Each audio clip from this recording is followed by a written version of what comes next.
We're here to talk about the truth. That's true. It is true. So truth is a really interesting word, isn't it? Yeah. We've got a few things that we relate to the truth when we define it as a word, don't we? Yeah. As kids growing up, we sort of got in, if you're anything like me, a bit of trouble. Definitely. And usually truth had something to do with it. You're not telling the truth, you're lying and whatever else.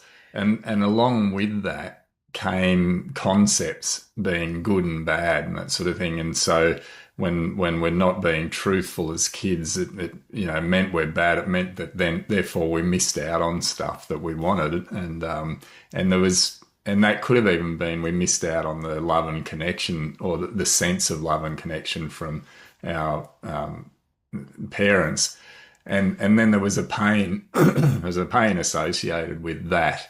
And so truth sort of comes with a lot of baggage for a lot of us, and we have concepts wrapped up around it and that sort of thing. But at the end of the day, truth is quite simple, isn't it? Absolutely. And you're dead right. Like, as a kid, you would do anything to be seen as honest and, not lying and all that sort of thing. It seemed to be one of those really big things, didn't it? Yeah. That you'd get a big punishment if you were caught lying about something. So it bedded in pretty strongly as we were kids. But the thing is really interesting is that even today, most of us are not very truthful, are we? Particularly with ourselves. I mean, we use those childhood strategies.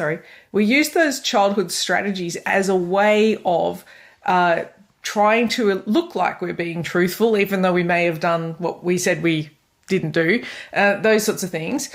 But they helped us to a degree. But we've also been kidding ourselves all of these years because we aren't allowing ourselves to look at the truth. Yeah. Yeah.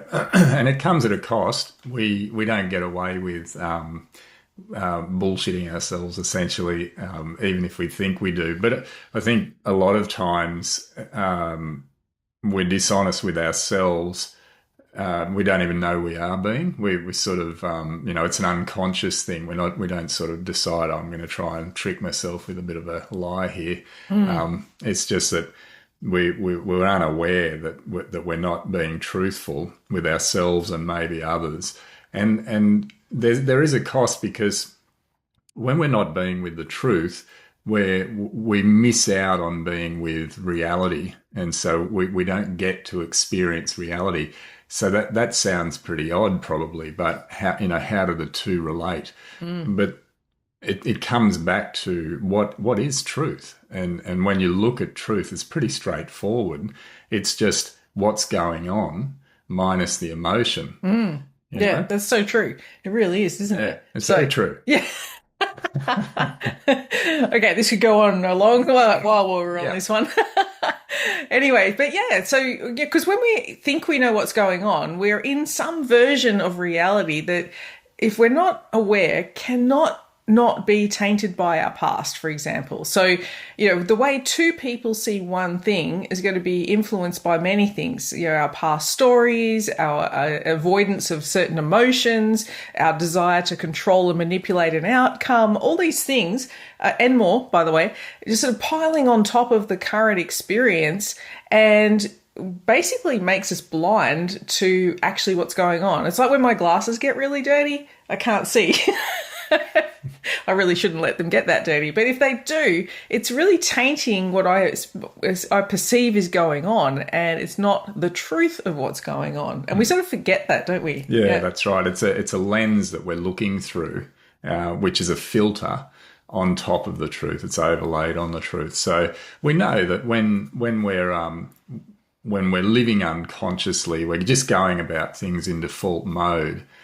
Essentially what we're doing is we're in survival mode. So we're running all of our dysfunctional patterns, and our belief structure is guiding is actually steering the ship. And so the things that we're doing and the things that we're avoiding in our lives, they're all based on old stories, old wounds, the past.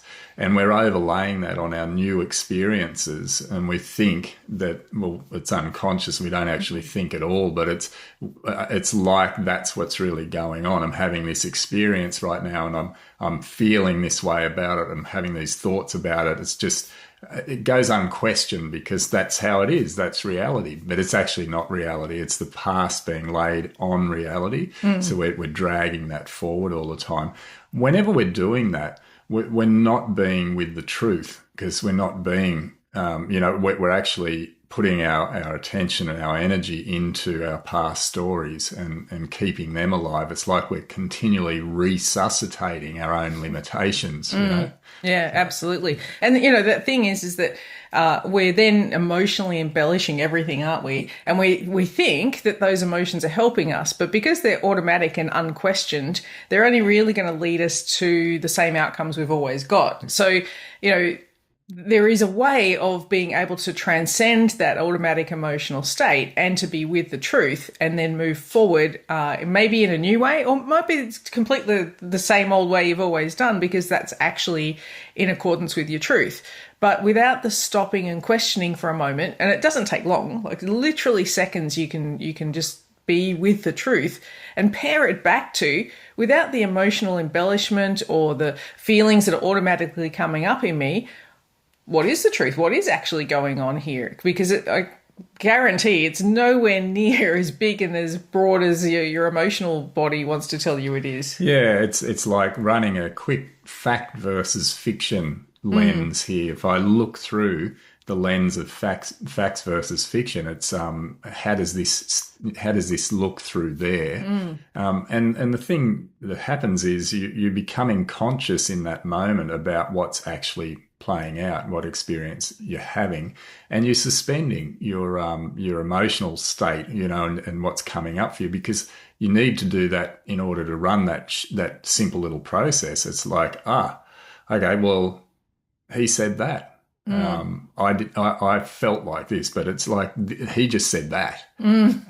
So I'll suspend how I feel and I'll just look at that. And then if I don't make that mean anything about me, him, or anybody else, then it's just something that was said. So it becomes purely information. And then we realize, actually, I can be with information, it's not going to destroy me. Yeah. And then the emotion comes out of it because you're just with the facts now. And you're also with reality. You're living here and now in reality. And that's the only place that we have our true power. Yeah. When we're not here in living reality, we're in the, concerned about the past or the future or whatever, we hand our power over to those things. We render ourselves powerless in this moment without knowing that we're doing it. That's true. Yeah. And I think, the example you just used there very briefly about someone said something, I think we think because it's another person that then we can jump in and we can train them to do better so that next time it won't evoke some sort of emotional response. So we might say something or avoid that person or whatever to sort of avoid the painful emotions that might be coming along with it.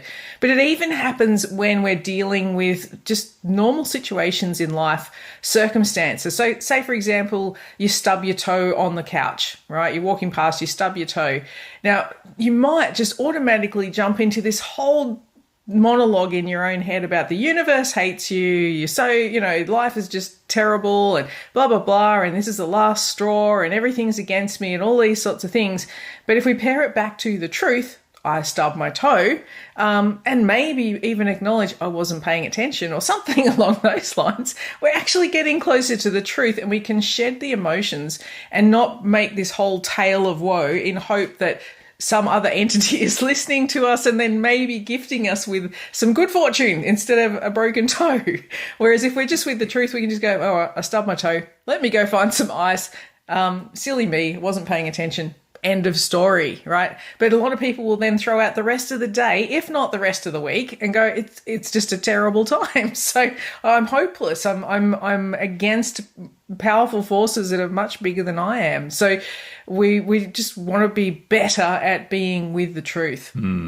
Yeah, definitely. And one of the indicators that we're not being with the truth as well is our results. there's something that actually they don't lie. And so if you find that your results in life, in whatever area of life, whether it's relationships with people, your creative output, your work, your interactions with your colleagues, whatever it might be, with your kids, if that's anything other than how you love it to be, then it's highly likely that you're not being with the truth. And so look at your results, let them be the indicator of how are things going here, how's my alignment with reality. And if it's not there, then check in. It's like, okay, so let me just be observant as I go along with the sorts of stuff that I'm buying into about the experiences that I'm having that might be pulling me away from having the true experience and affecting my overall outcomes in my life. And that alone will make a massive difference to the results, the outcomes that you get to experience. So notice how you're not doing anything radically different, but you're simply taking your power back in your life. You're actually taking responsibility for your life in becoming, here and now and living reality. And checking in regularly to go, is this true for me? Yeah. Because we can really easily go, oh, what's the path of least resistance? And not that we normally say that to ourselves, but that's what we're essentially doing. So a lot of the time, we won't get on with the things that are true for us because it's like, oh, well, I should take care of this person first, or organize that part of my finances before I can do that, or, all these things, rather than just going, okay, right now I've reached a fork in the road in terms of an opportunity. Something's here for me. I can either choose the left path or the right path, but I need to stop and check in with which one is true for me and then take it no matter what. And we get it all entangled with, oh, how's this person going to feel about that? Or what's that person going to say about me doing that? Or what's the consequences of it? And all this sort of stuff. And we try and rationalize and logical our way out of it, not going with the truth. And we think that's the easiest path to take. But as you were just saying, we end up not getting the result. And then we're all frustrated and we make up other meanings as to why we're not doing it. Or I'm a procrastinator, or I'm just lazy, or all those things. And, the fact of the matter is that when we act in accordance with our truth, it's actually in the truth of the universe. It's in the truth of the others around us. The others may be a little annoyed that you're taking time to go and do something else. But the fact of the matter is, it's in their highest good for you to act in accordance with your highest good. And it's probably one of the biggest lessons. So not only can we be with the truth of the situation as creators, a very powerful value to have, but to act in accordance with our truth. And those two things coming together make you unstoppable. They really do. Yeah, they do. So awesome. Yeah. I think that's that's our message for today. So let us know in the comments what landed for you today, and also how you're going to apply this value of truth to your life and what you're hoping to see, or what you are truthfully going to step into that maybe you've been denying yourself because you thought you needed to pander to all the other things in your life. We'd be really keen to know about that, wouldn't we? Yeah, brilliant. Yeah. Awesome. All right. We'll see you next time. See you there.